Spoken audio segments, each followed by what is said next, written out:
तो दोस्तों, नेटफ्लिक्स की सबसे पॉपुलर सीरीज वेंसडे का सीजन 2 रिलीज हो गया है। हालांकि अभी इसके सिर्फ 4 ही एपिसोड्स आए हैं और बाकी 4 कुछ दिन बाद आएंगे, लेकिन फिर भी ये आधा हिस्सा बहुत इंटरेस्टिंग है। हॉरर, कॉमेडी और सस्पेंस से भरा हुआ ये टीवी शो काफी बढ़िया है, लेकिन इस नए सीजन की स्टोरी पहले से भी ज्यादा कॉम्प्लेक्स हो चुकी है। इसीलिए आज मैं वेंसडे सीजन 2 के पार्ट 1 को शॉर्ट में एक्सप्लेन करूंगा। तो आइए देखते हैं।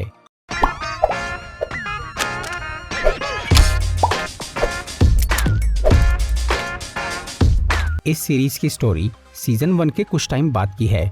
वेंसडे एडम्स, जो कि एक खतरनाक आउटकास्ट यानी खास शक्ति वाली लड़की है, वो अभी वैकेशन की वजह से अपनी स्कूल से दूर घर पे थी, जहां वेंसडे अपनी पूर्वज गुडी एडम्स की जादुई किताब से अपनी दिव्य दृष्टि वाली शक्ति को बढ़ा रही थी और उससे छोटे मोटे क्रिमिनल केस सॉल्व कर रही थी। फिर जब स्कूल जाने का टाइम आता है तो इस बार वेंसडे के छोटे भाई पग्सली को भी नेवरमोर एकेडमी में भेजा जाता है, जो कि आउटकास्ट बच्चों की खास स्कूल थी, क्योंकि अब पग्सली को भी अपनी पावर्स मिल चुकी थी, जो थी इलेक्ट्रिक करंट। फिर स्कूल पहुंचने पर सब लोग वेंसडे की बहुत इज्जत करते हैं, क्योंकि उसने नेवरमोर को एक बड़ी मुसीबत से बचाया था।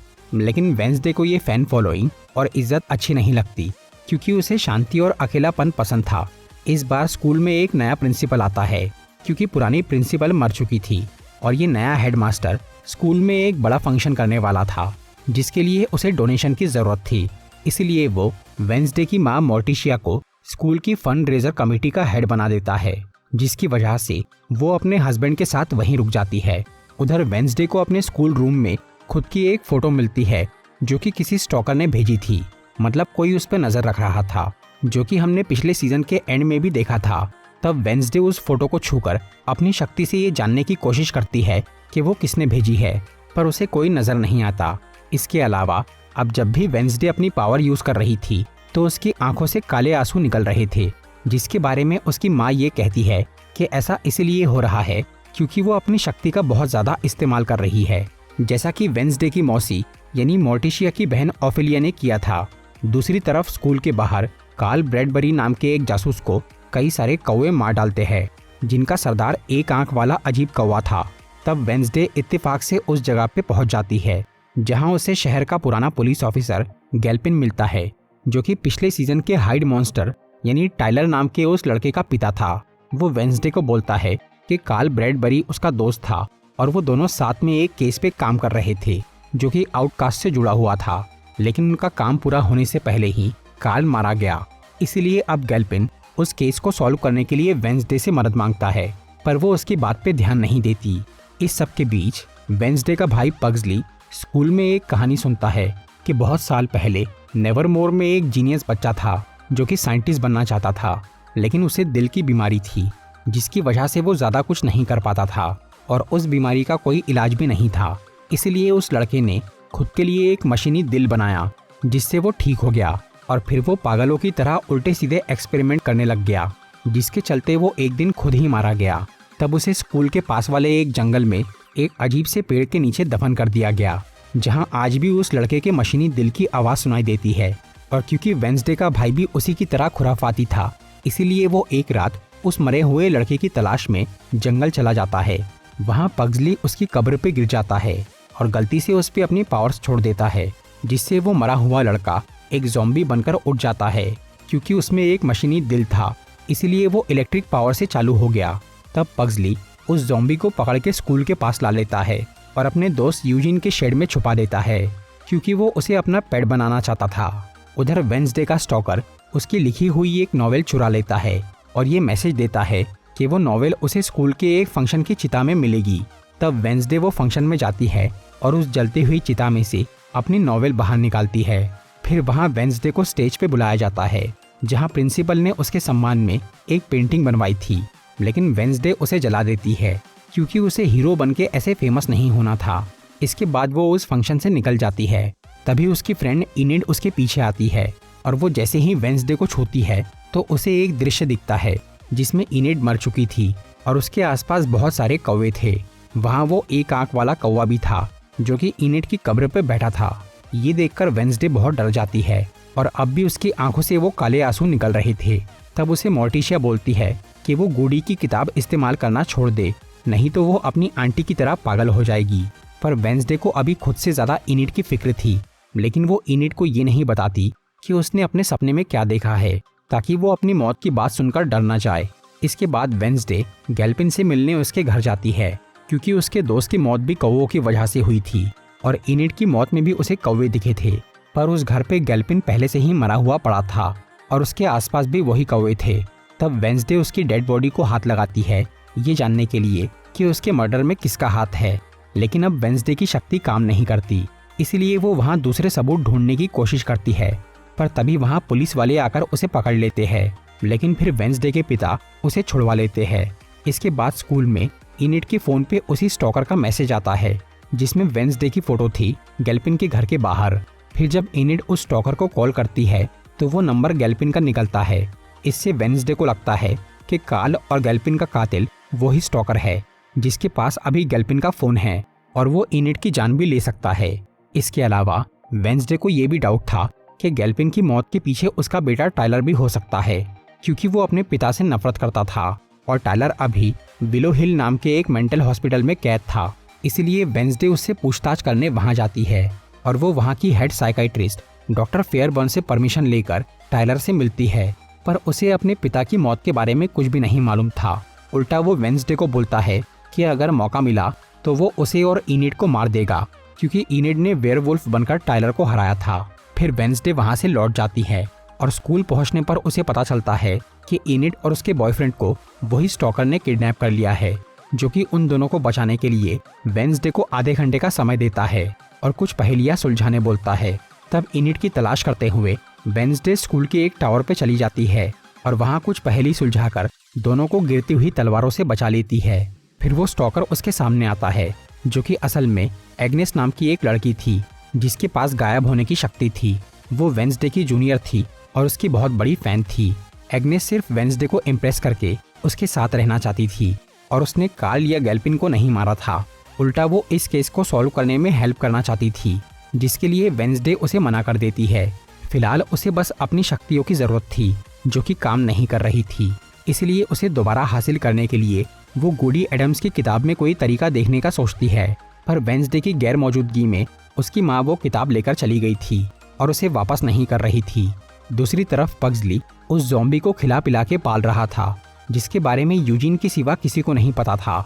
पर उस ज़ॉम्बी का मामूली खाने से पेट नहीं भर रहा था, इसीलिए वो अपनी चेन तोड़ के शहर में निकल जाता है और एक आदमी को मार के उसका दिमाग खा लेता है, जिससे अब वो ज़ॉम्बी का शरीर ठीक होने लगता है और उसके अंदर दिमाग आने लगता है। फिर वो वापस अपने उसी शेड में लौट जाता है, जहाँ पग्सली को ये नहीं मालूम था कि उसने क्या किया है, लेकिन वो उसकी ग्रोथ देखकर खुश था। पर यूजीन को उस ज़ॉम्बी से डर लग रहा था और वो इस बारे में स्कूल वालों को बताकर उससे छुटकारा पाना चाहता था, लेकिन पग्सली उसे रोक देता है। उधर वेंसडे बिना शक्ति के अपनी जांच नहीं कर पा रही थी। उसे बस इतना ही समझ में आया था कि उन कौवों के जरिए हमला करने वाला एक एवियन है, मतलब जिसके पास पंछियों को काबू करने की शक्ति होती है। लेकिन ऐसे आउटकास्ट की किसी को भी जानकारी नहीं थी। इसलिए अब इस केस को सॉल्व करने के लिए वेंसडे वो लड़की एग्नेस से मदद लेती है, क्योंकि उसके पास गैल्पिन का फ़ोन था और उसने उसके घर से कुछ सामान जमा किया था। गैल्पिन के फ़ोन में कार्ल ब्रैडबरी का वॉइस मेल था, जिसमें उसने कहा था कि सभी सबूत उसके कैबिन में हैं। फिर वेंसडे को गैल्पिन के सामान में एक सीक्रेट कैबिन का एड्रेस और फोटो मिलती है, जहां कार्ल और गैल्पिन साथ मिलकर काम कर रहे थे। वो जगह शहर से थोड़ी दूर एक जंगल में थी, जहां इस वक्त स्कूल वाले कैंपिंग के लिए जा रहे थे। इसलिए वेंसडे भी उस कैंप में चली जाती है ताकि वो अपनी इन्वेस्टिगेशन कर सके। वहाँ पे उसके माँ बाप भी आ जाते हैं अपने बच्चों का ध्यान रखने के लिए, और उस जगह पे पग्सली वो ज़ॉम्बी को भी छुपा के ला लेता है और अपने टेंट में रख देता है। फिर उसी कैंप में एक मिलिट्री स्कूल के कुछ लड़के और उनका लीडर आ जाता है, जिन्होंने गलती से उस कैंप की डबल बुकिंग कर ली थी। इसलिए वो नेवरमोर वालों को वहाँ से जाने बोलते हैं। तब ये फैसला करने के लिए कि वो कैंप में कौन रुकेगा, वहाँ दोनों स्कूल के बच्चों में एक छोटा सा कंपटीशन होता है, जिसमें आखिर में नेवरमोर वाले जीत जाते हैं। लेकिन इसके बावजूद भी वो मिलिट्री स्कूल वाले वहाँ से नहीं जाते और वो छुप के रात में आउटकास्ट पे हमला करने का सोचते हैं।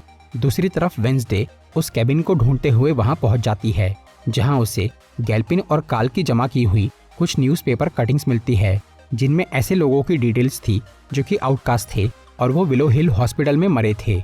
उन कटिंग्स के ऊपर लिखा था लोइस। जिसे वेंसडे वही एवियन कातिल समझ लेती है जिसने कार्ल और गैल्पिन को मारा था और अब वो इनिट की भी जान ले सकता है। तब वेंसडे उन सभी न्यूज़पेपर को अपने पास रख लेती है और वहाँ से निकल जाती है।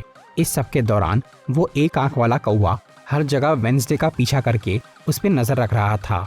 फिर वेंसडे उस कैंप में अपनी माँ के पास जाती है और वो किताब वापस लेने के लिए उन्हें तलवारबाजी की चुनौती देती है, जिसमें मोर्टिशिया एक शर्त रखती है कि अगर वेंसडे हारेंगी तो वो उस किताब को जला देंगी। तब वो दोनों जंगल में मुकाबला करते हैं। इसी दौरान वो मिलिट्री लीडर पग्सली के टेंट में घुस जाता है, जहां वो ज़ॉम्बी उसे मार के उसका दिमाग खा लेता है। इसके बाद वो वेंसडे के पिता पे हमला करता है। तब पग्सली उसे रोक देता है। उधर वेंसडे अपनी माँ से हार गई थी। तभी अचानक वो ज़ॉम्बी वहां आ जाता है तो वेंसडे उस पर अपनी तलवार से हमला करके उसे पकड़ लेती है। फिर उस ज़ॉम्बी को गिरफ्तार करके उसे विलो हिल हॉस्पिटल में भेजा जाता है, जहां पे अब लॉरेल गेट्स नाम की उस औरत को भी रखा गया था जो कि पहले नेवरमोर में टीचर होने का नाटक कर रही थी और उसने टाइलर के अंदर के राक्षस को जगाया था। फिर विलो हिल की डॉक्टर फेयरबर्न लॉरेल को टाइलर के पास लेकर जाती है, इस उम्मीद में कि इससे वो ठीक हो सकता है, लेकिन टाइलर इससे भड़क जाता है और वो मॉन्स्टर बनके लॉरेल को मारने की कोशिश करता है। दूसरी तरफ वेंसडे को वो न्यूज़पेपर वाले लोगों की मौत पे शक हो रहा था, इसीलिए वो एक कब्रिस्तान में जाती है और वहाँ उन विलो हिल वाले आउटकास्ट की अस्थियां देखती है जिन्हें जलाया गया था। इस काम के लिए वेंसडे अपनी नानी हेस्टर से मदद मांगती है, क्योंकि उनका मॉर्ग का बिजनेस था और वो लाशें पहचानने में एक्सपर्ट थी। वहाँ हेस्टर एक अस्थि को देखकर ये बताती है कि उसमें सिर्फ जानवरों की राख है, इंसान की नहीं। मतलब विलो हिल के वो आउटकास्ट जिनकी गैल्पिन और कार्ल स्टडी कर रहे थे, वो लोग असल में मरे नहीं थे, किसी ने उनकी मौत का झूठ फैलाया था। तभी अचानक वो एक आंख वाला कौवा वहां आता है और वो उन न्यूज़पेपर को लेकर भाग जाता है। वेंसडे जब उसका पीछा करती है तो उसे वो कौवा एक बाइक वाले इंसान के साथ जाते हुए दिखता है, जो कि उस कौवे का मास्टर यानी एवियन था। इससे वेंसडे को समझ में आता है कि उसकी जांच सही दिशा में जा रही है, इसीलिए वो एवियन उसे रोकना चाह रहा है। फिर वेंसडे अपनी नानी को वो कब्रिस्तान खरीदने बोलती है, ताकि इससे उन्हें ये पता चल सके कि उन आउटकास्ट का नकली फ्यूनरल किसने किया है, जिसके लिए हेस्टर मान जाती है, क्योंकि वो बहुत अमीर औरत थी और इसी वजह से मोर्टिशिया अपनी माँ से स्कूल के फंक्शन के लिए डोनेशन मांगना चाह रही थी।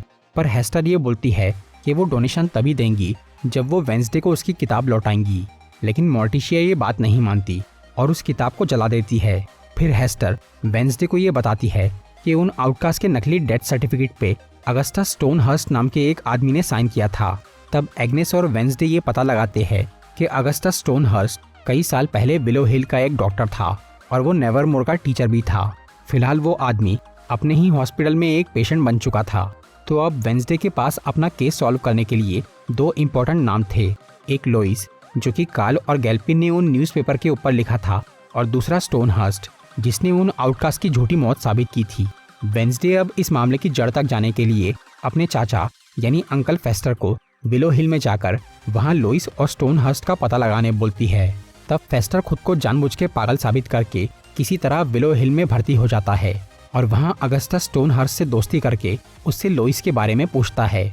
पर क्योंकि अब उस आदमी का दिमागी संतुलन बिगड़ चुका था, इसलिए वो फेस्टर को लोइस के बारे में कुछ बता नहीं पाता, बस एक कमरे की तरफ इशारा करता है।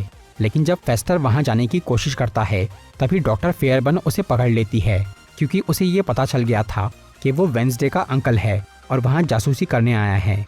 फिर फेस्टर को उस हॉस्पिटल में वो ज़ॉम्बी के रूम में कैद कर दिया जाता है, जिसकी हालत अब काफ़ी सुधर गई थी। उधर वेंसडे को ये पता चल गया था कि अंकल फेस्टर पकड़े गए, इसलिए अब वो खुद विलो हिल पहुंच जाती है और वहां एग्नेस की मदद से अंदर घुस जाती है। फिर वो फेस्टर के कमरे में जाकर उसे आज़ाद करती है, लेकिन वो दोनों वहां से निकलने के बाद उस रूम का दरवाज़ा खुला ही छोड़ देते हैं, जिससे वो ज़ॉम्बी भी बाहर आ जाता है और हॉस्पिटल के लोगों का दिमाग खाने लगता है।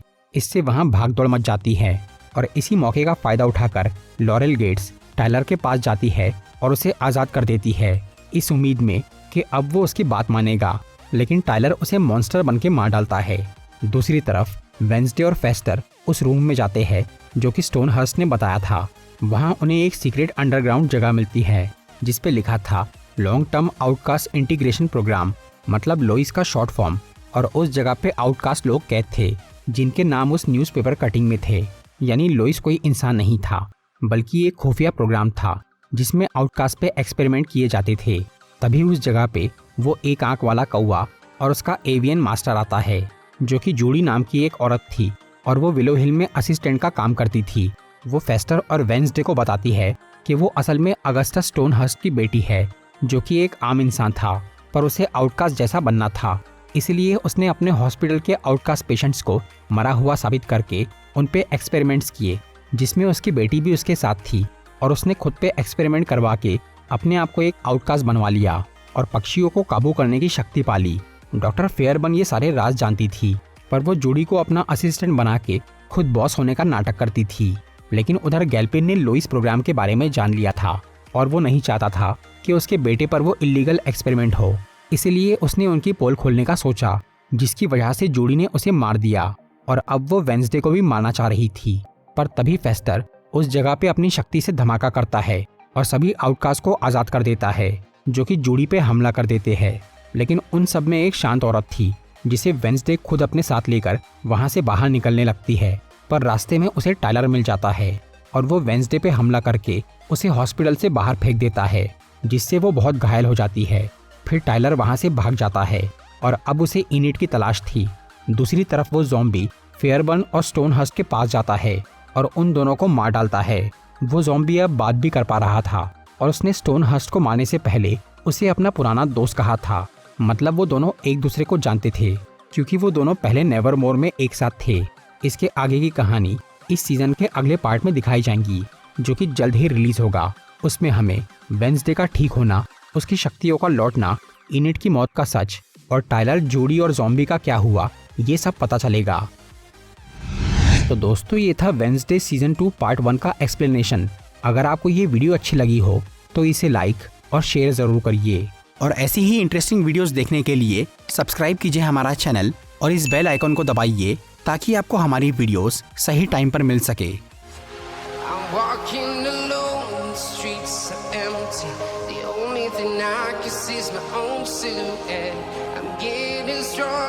Step by step, the clock is ticking, but there's no time for me.